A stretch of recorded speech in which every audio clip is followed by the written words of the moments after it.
انسان کی اجتماعی زندگی کا ہائیسٹ لیول جو ہے وہ اسٹیٹ ہوڈ، ریاست، اور ریاست کا اہم ترین مسئلہ حاکمیت۔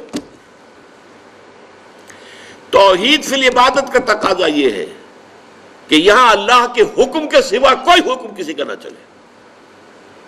اگر اللہ کے حکم کے ساتھ کوئی اور حکم بھی شامل ہو گیا یہ شرک فی الاطاعت ہو جائے گا۔ ان الحکم الا للہ، اللہ کے سوا کسی اور کو حکومت کا اور حاکمیت کا حق حاصل نہیں ہے۔ وَلَمْ يَكُنْ لَهُ شَرِيكٌ فِي الْمُلْكِ، بادشاہت میں اللہ کا کوئی شریک نہیں ہے۔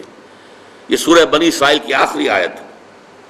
وَلَا يُشْرِكُ فِي حُكْمِهِ أَحَدًا، وہ اپنے حکم اور حاکمیت کے اختیار میں کسی کو شریک کرنے کو تیار نہیں ہے۔ لَهُ مُلْكُ السَّمَاوَاتِ وَالْأَرْضِ، 2 مرتبہ سورہ حدید کے اندر آیا ہے۔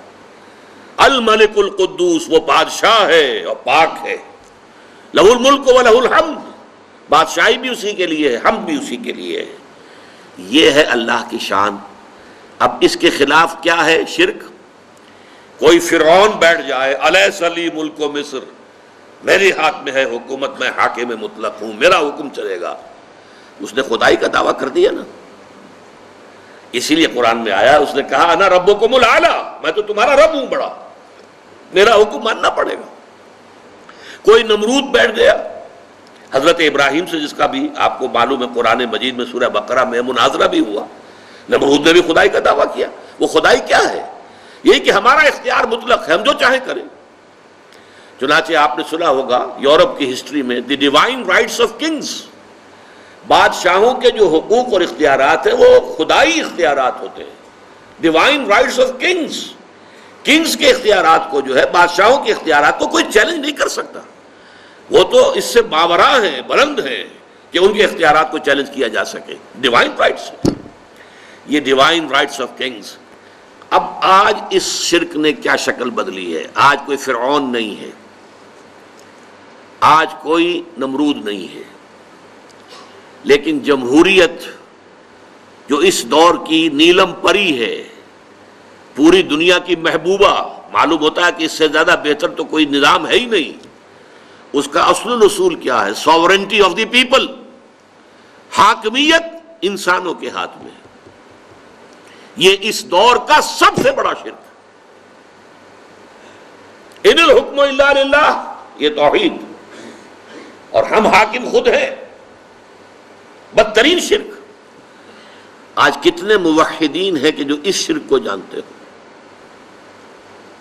خدا کے سوا کسی اور کی حاکمیت ماننا، ان الحکم الا للہ کی نفی۔ یہی وجہ ہے ان کا قول کیا ہے؟ ہماری پارلیمنٹ ہے، وہ فیصلہ کر سکتی ہے ہومو سیکشول میرجز ہم لائسنس کر دیں گے، ہم اجازت دے دیں گے، ہمارا اختیار ہے۔ ہمیں یہ نہیں پوچھنا کہ خدا کیا کہتا ہے، نہ عیسائیت سے پوچھنا، نہ یہودیت سے، نہ اسلام سے، کسی سے نہیں۔ ہم بیٹھے ہیں نا ساورن، وی آر ساورن، ہمارے پاس اختیار ہے، ہمیں منتخب کر لیا ہے تمام عوام نے۔ عوام کی حاکمیت اب ہماری حاکمیت کی شکل میں آ گئی ہے۔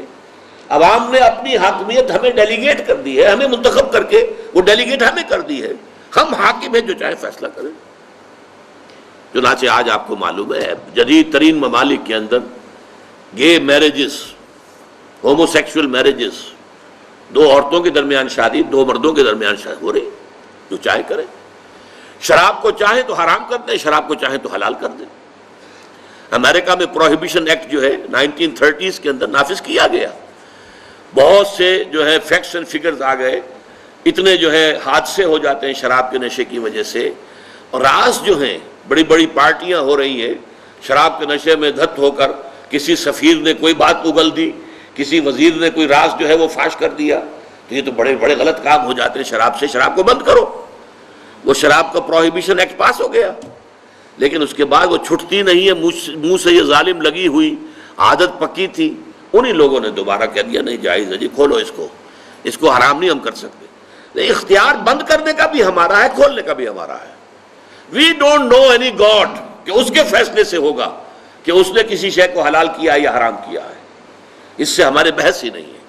احل اللہ البیع وحرم الربا، کہا ہوگا اللہ نے، بیع کو حلال کیا اللہ نے اور ربا کو حرام کیا ہے، وہ ٹھیک ہے، وہ قرآن مجید میں آیت پڑھو اور تلاوت کر کے اس کا ثواب لے لو. باقی یہ کہ ہمارا تو آپ نے ابھی سنا، پاکستان کی سب سے اونچی عدالت کے اندر جو باتیں کہی گئی ہیں، کوئی شے حرام بھی ہو تو اگر وہ لوگوں کے لیے ضروری ہو تو ہمیں کرنی پڑے گی. وہ تو اس لیے ہمیں سے کوئی غرض ہی نہیں ہے حلال اور حرام سے. ہمیں تو اپنا نظام جو بھی دنیا کے مرورہ اصول ہیں، جو بھی دنیا میں پورا نظام چل رہا ہے، اس کے ساتھ ہم آہنگ ہو کر اپنے نظام کو چلانا ہے.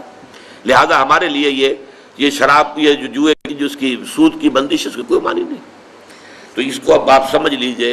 اسی طریقے سے قرآن مجید میں کہا گیا ہے اتخذوا احبارهم ورهبانهم اربابا من دون اللہ.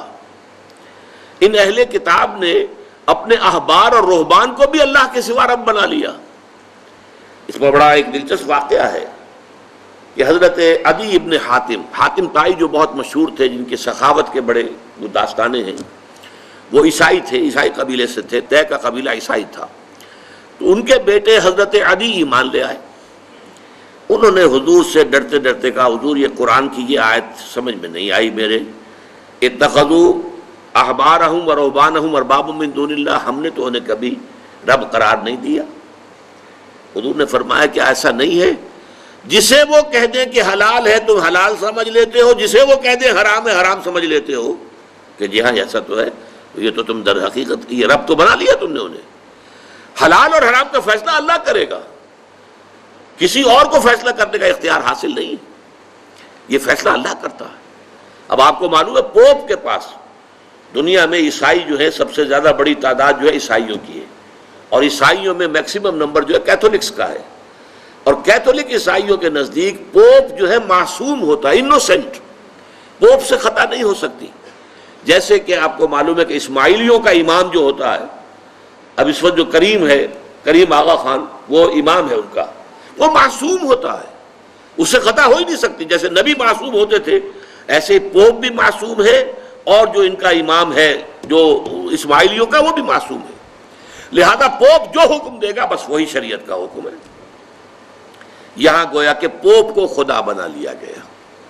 جہاں اصول ہے، جیسا کہ میں نے کہا کہ آپ الجبر کا فارمولہ لا طاعت لمخلوق فی معصیت الخالق، مخلوق میں سے کسی کی اطاعت نہیں کی جائے گی جس میں کہ خالق کی معصیت لازم آ رہی ہے.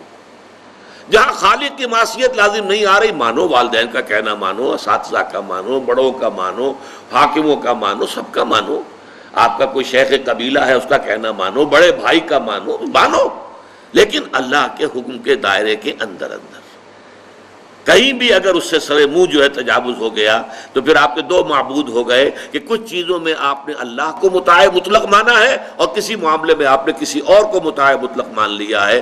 یہ شرک فی الاطاعت ہے جو گویا کہ شرک فی العبادت کا جز ہے.